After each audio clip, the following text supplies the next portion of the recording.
Only the best people. That was the promise. That was the pledge that Donald Trump made to the American public when he was elected president by the Electoral College. Only the best people. That is what he was going to staff his administration with. That's what he ran his campaign with. It was only the best people. Seven people now, with Steve Bannon's arrest earlier this week, 7 people who worked on Donald Trump's 2016 presidential campaign have now been arrested. 3 of those 7, Corey Lewandowski, Steve Bannon, and Paul Manafort, were people who at one point were actually running the entire campaign. So at any given point, that 2016 presidential campaign was being run by somebody who later on ended up being arrested. Lewandowski for misdemeanor fraud. Manafort was tax fraud, lying to investigators. And then, of course, Bannon, the We Build the Wall fraud this week. 3 people that ran his campaign at different times all ended up going to jail. Briefly, in Lewandowski's case, he was, arrested for it briefly. The charges were eventually dropped for him. It's not going to happen with the other guys. But then there's other people too. As I mentioned, there's a total of 7, at least. You had Rick Gates, Roger Stone, Michael Flynn, and Michael Cohen.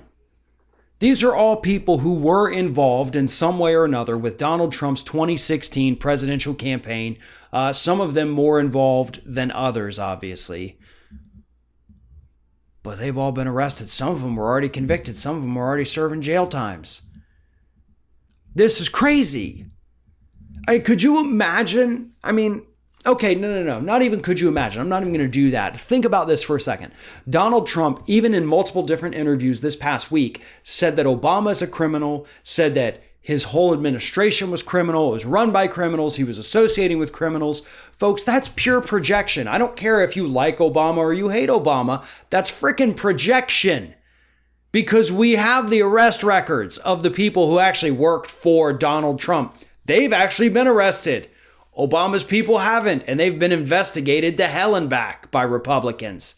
And they couldn't find a single thing to pop them on.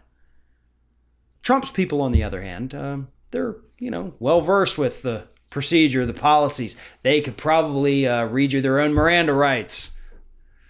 Because these people, by definition, are criminals. It almost makes you feel like Donald Trump's entire presidential campaign was a criminal enterprise. So the question is why? Is Donald Trump just that unlucky that everybody he likes ends up going to jail? Or is he seeking out a specific kind of personality, a specific kind of human to associate with? Because that's what it really feels like right now, and that's what I do think is happening. People seek out other people who are like them. That's just a basic psychological truth. And I think 100% that is what Donald Trump has done. Based on the investigations that are happening in New York, along with the admissions from Michael Cohen, I think it's pretty obvious at this point that there's some pretty serious spooky skeletons in Trump's closet that likely amount to criminal activity. And if that is true, then it would come as no surprise that he would staff his campaign with criminals as well. If that's what you do, typically it's what you associate with. And I think that is exactly what we're looking at with Donald Trump.